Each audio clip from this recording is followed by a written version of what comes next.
আজকের হাদিসটা নবীদের নবী, আমার প্রিয় নবীজি, আল্লাহ রসুলের প্রিয় হাবিব সম্পর্কে, যিনি আপনাকে আমাকে কতটা ভালোবেসেছেন, দুনিয়ার 64টা বছর আপনার জন্য আমার জন্য কান্না করেছেন, ওই হাসরের মাঠেও আপনার জন্য আমার জন্য কান্না করবেন।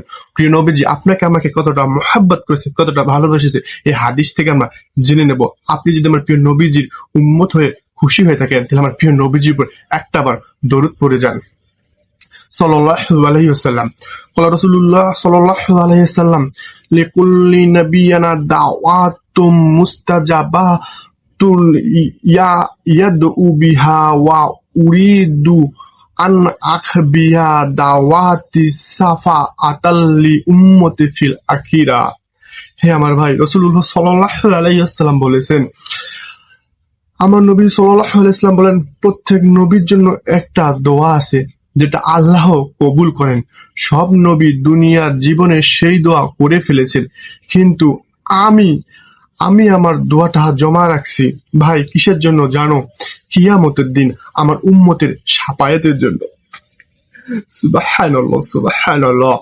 ভাই, চিন্তা করো, কিয়ামতের দিন সূর্যটা মাথার এক হাত বিগত উপরে, মানুষ ঘামে পা ডুবে যাবে, বাপ ছেলেকে চিনবে না, বিবি স্বামীকে চিনবে না।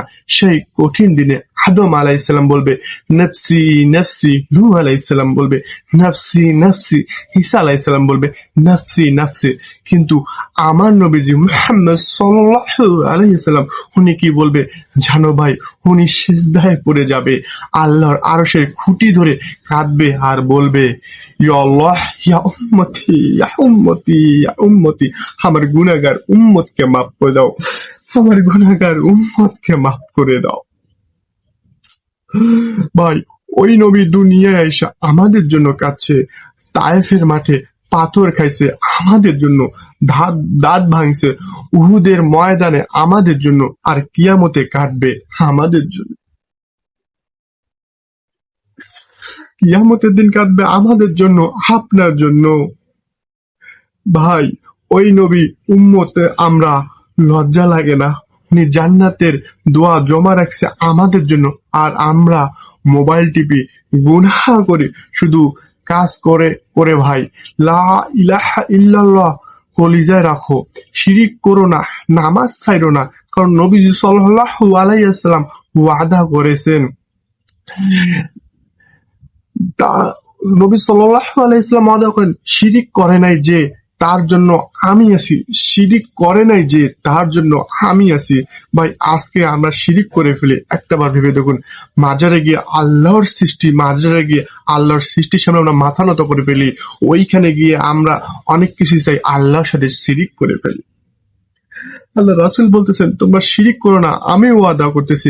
অথচ আল্লাহ রাসূল বলেন, তোমাদের যদি একটি স্যান্ডেলের ফিতাও ছিঁড়ে যায়, আল্লাহর কাছে যাবে। তোমার তরকারি রান্না করতেছে, নুন ফুরিয়ে গেছে, আল্লাহর উপর ভরসা রাখবে। তবু তোমরা কখনোই শিরিক করবে না, তোমরা কখনোই শিরিক করবে না। রাসূল সাল্লাল্লাহু আলাইহি ওয়াসাল্লাম ওয়াদা করতেছেন, ভাইয়েরা, রাসূল সাল্লাল্লাহু আলাইহি ওয়াসাল্লাম ওয়াদা করতেছেন, যে শিরিক করেনি আমি তার জন্য আছি, আমি তার জন্য আছি। ভাই, রাসূল সাল্লাল্লাহু আলাইহি ওয়াসাল্লাম আমার জন্য কান্না করছেন, আপনার জন্য কান্না করছেন। দুনিয়ার জীবনে ওই আখিরাতও আপনার জন্য কান্না করবেন, আমার জন্য কান্না করবেন। রাসূল সাল্লাল্লাহু আলাইহি ওয়াসাল্লাম বলেন, জান্নাত কখনোই কঠিন না, জান্নাতকে আমরাই কঠিন করে ফেলেছি, জান্নাত আমাদের জন্য সহজ।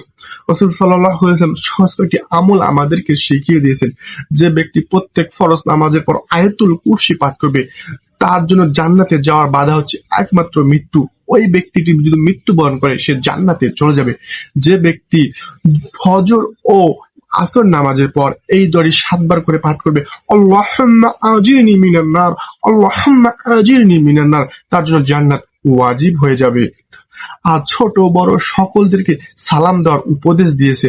যে ব্যক্তি সবাইকে সালাম দেবে, তার জন্য এটা সদকা হয়ে যাবে।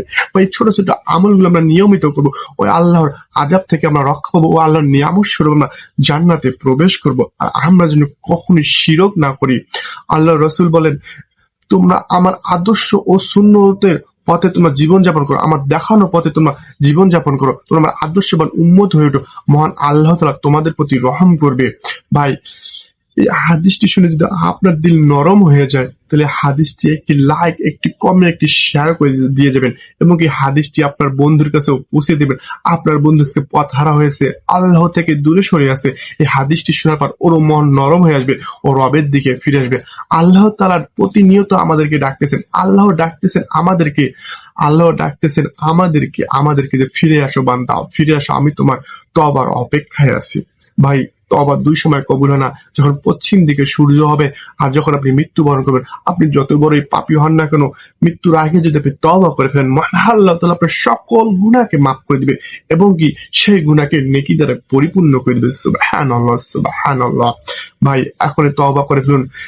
আপনি বলতেছেন আজ না কাল, কাল না পরশু। ভাই, আজকের সূর্যটা ডুবে গেছে, কালকে সূর্যটা কি আপনি দেখতে পারবেন? তার কি গ্যারান্টি কেউ দিতে পারবে? ভাই, এখনো সময় আছে, তওবা করুন, সেজদায় পড়ে যান আর আল্লাহকে বলুন, ইয়া আল্লাহ, ইয়া রহমান, ইয়া মালিক, আপনি ছাড়া আমার দ্বিতীয় কোনো আল্লাহ নেই, কিন্তু আমি ছাড়া আপনার বান্দার কোনো অভাব নেই। আপনি গুনাহগার বান্দাকে মাফ করে দিন, হেদায়েত দান করুন, দিনের পথে কবুল করুন। রাসূলুল্লাহ সাল্লাল্লাহু আলাইহি ওয়াসাল্লাম আদর্শ ও সুন্নতের উপর জীবন গড়ার তৌফিক দান করুন। সেজদায় পড়ে এভাবে কান্না করুন, তখন মহান আল্লাহ তাআলা পরম দয়ালু ও ক্ষমাশীল আপনার দোয়া কবুল করে নিবে।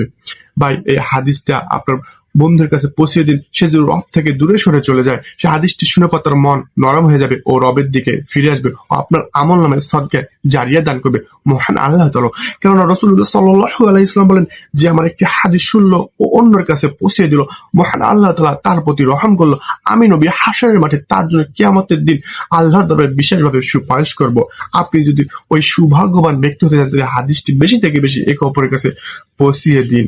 আল্লাহ তাআলা আপনাদেরকে হেদায়েত দান করুক, দিনের পথে কবুল করুক। আজকে এতটুকু, আবার আপনাদের সাথে দেখা হবে পরের নেক্সট ভিডিওতে। আল্লাহ তাআলা আমাকে হেদায়েত দান করুক। আমিন।